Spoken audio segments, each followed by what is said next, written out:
Reported സ്പീച്ചിൽ കഴിഞ്ഞ 2 വീഡിയോകളിലായിട്ട് reported സ്പീച്ചിൻ്റെ general റൂൾസിനെ കുറിച്ചും 4 സെൻറ്റൻസുകളിൽ assertive സെൻറ്റൻസിനെ എങ്ങനെ ഇൻഡയറക്റ്റ് സ്പീച്ചിലേക്ക് കൺവേർട്ട് ചെയ്യാമെന്നുമാണ് ഡിസ്കസ് ചെയ്തത്. ഇന്ന് നമ്മൾ വീഡിയോയിൽ ഡിസ്കസ് ചെയ്യുന്നത് ഇംപെറേറ്റീവ് സെൻറ്റൻസുകളെ എങ്ങനെ കൺവേർട്ട് ചെയ്യാമെന്നതിനെ കുറിച്ചാണ്. ആദ്യം തന്നെ ഇംപെറേറ്റീവ് സെൻറ്റൻസ് എന്താണെന്ന് പറയാം. ഒരു റിക്വസ്റ്റിൻ്റെയോ കമാൻഡിൻ്റെ രൂപത്തിലോ അഡ്വൈസിൻ്റെ രൂപത്തിലോ നമ്മൾ പറയുന്ന സെൻറ്റൻസുകളെ ഇംപെറേറ്റീവ് സെൻറ്റൻസുകൾ എന്ന് വിളിക്കാം. ഉദാഹരണത്തിന് open the window, open the window. ഇത് ഒരു കമാൻഡ് എന്ന രീതിയിൽ നമുക്ക് ഇംപെറേറ്റീവ് സെൻറ്റൻസ് ആയിട്ട് കണക്കാക്കാം. ക്ലോസ് ദ ഡോർ, ഇതും ഒരു കമാൻഡ് തന്നെയാണ്. ഇനി എങ്ങനെയാണ് ഇംപെറേറ്റീവ് സെൻറ്റൻസുകളെ ഇൻഡയറക്റ്റിലേക്ക് കൺവേർട്ട് ചെയ്യുന്നതെന്ന് നോക്കാം.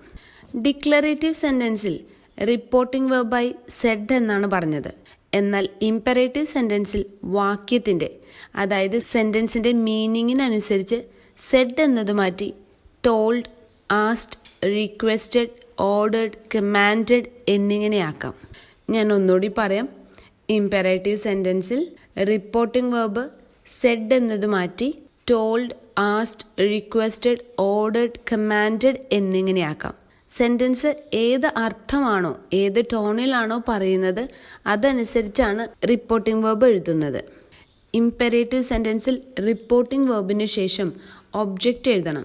ഇനി നേരിട്ട് ഒബ്ജക്റ്റ് ഇല്ലെങ്കിൽ സെൻറ്റൻസിൻ്റെ മീനിങ്ങിനനുസരിച്ച് ഒരു ഒബ്ജക്റ്റ് ആഡ് ചെയ്താലും മതി. അതിനുശേഷം ടു എന്ന കൺജങ്ഷൻ, പിന്നെ വെർബിൻ്റെ ഫസ്റ്റ് ഫോം. ഇവിടെ ശ്രദ്ധിക്കണം, ടു എന്നതിന് ശേഷം ഫസ്റ്റ് ഫോം ഓഫ് വെർബാണ് നമ്മൾ എഴുതുക. ഇനി എളുപ്പത്തിന് വേണ്ടി നമുക്കൊരു സ്ട്രക്ചർ കൊടുക്കാം. ഇംപെറേറ്റീവ് സെൻറ്റൻസിനെ ഇൻഡയറക്റ്റ് സ്പീച്ചിലേക്ക് കൺവേർട്ട് ചെയ്യുമ്പോൾ ആദ്യം സബ്ജക്റ്റ് എഴുതുന്നു, പിന്നെ റിപ്പോർട്ടിംഗ് വെർബ്, അതിനുശേഷം ഒബ്ജക്റ്റ്, പിന്നെ ടു എഴുതാം.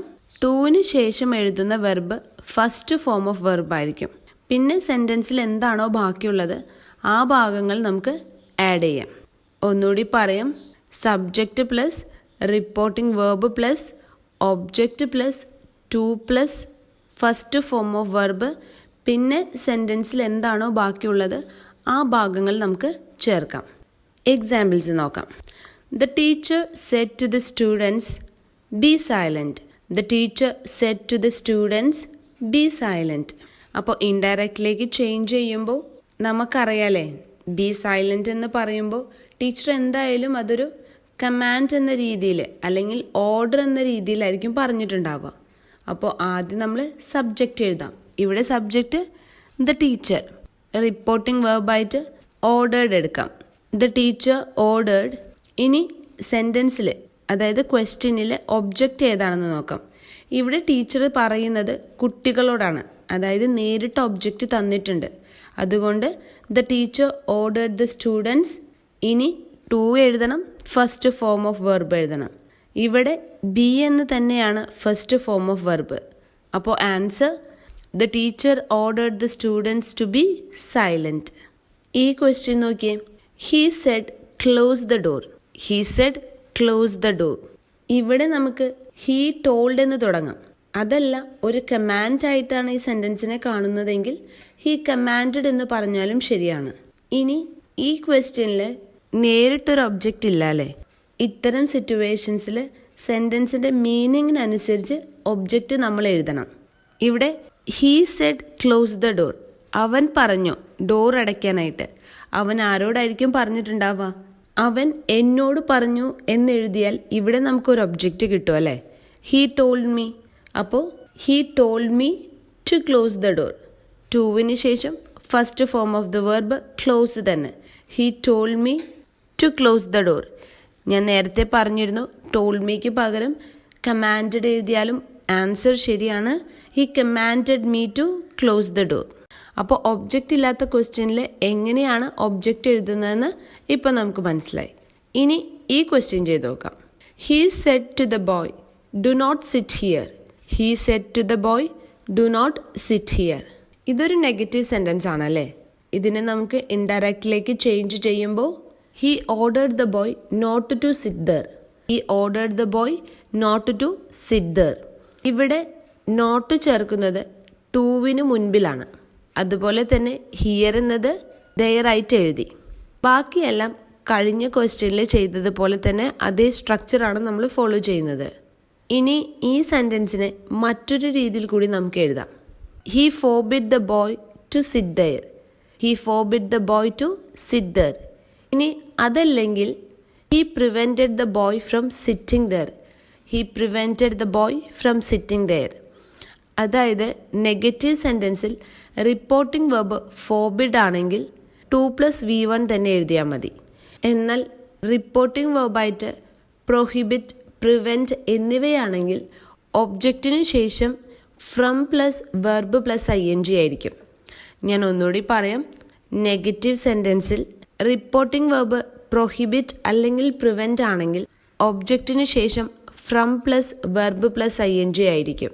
She said to his friends let's go to watch a movie. അടുത്ത ക്വസ്റ്റ്യൻ ആണ്. ഇവിടെ റിപ്പോർട്ടിംഗ് സ്പീച്ച് ലെറ്റ്സിലാണ് തുടങ്ങിയിരിക്കുന്നത്. ഇത്തരത്തിലുള്ള ക്വസ്റ്റ്യനിൽ സെഡ് അല്ലെങ്കിൽ സെഡ് ടുവിന് പകരം പ്രൊപ്പോസ്ഡ് അല്ലെങ്കിൽ സജസ്റ്റഡ് ടു ആണ് എഴുതുക. ശേഷം നമുക്ക് ദാറ്റ് എഴുതാം.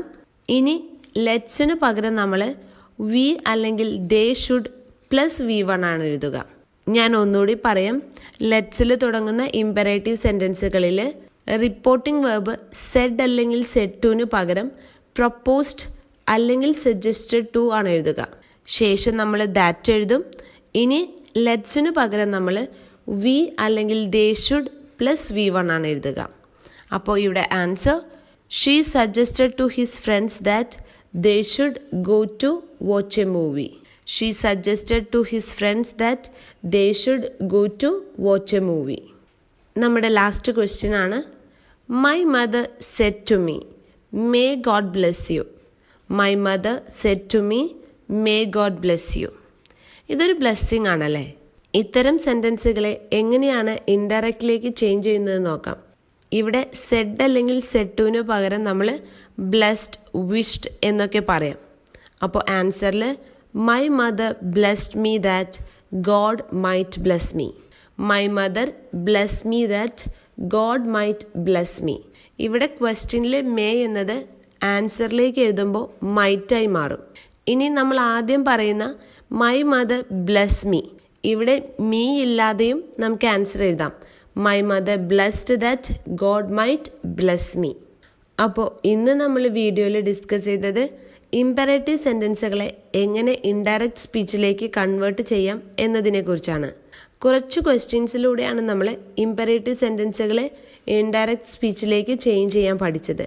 പറഞ്ഞ കാര്യങ്ങൾ കുറച്ചുകൂടി ക്ലിയർ ആവണമെങ്കിൽ ഇതേപോലുള്ള മറ്റ് ക്വസ്റ്റ്യൻസ് എടുത്ത് വർക്കൗട്ട് ചെയ്ത് നോക്കണം. അപ്പോൾ പറഞ്ഞ കാര്യങ്ങൾ ക്ലിയർ ആയി എന്ന് വിചാരിക്കുന്നു. Thank you.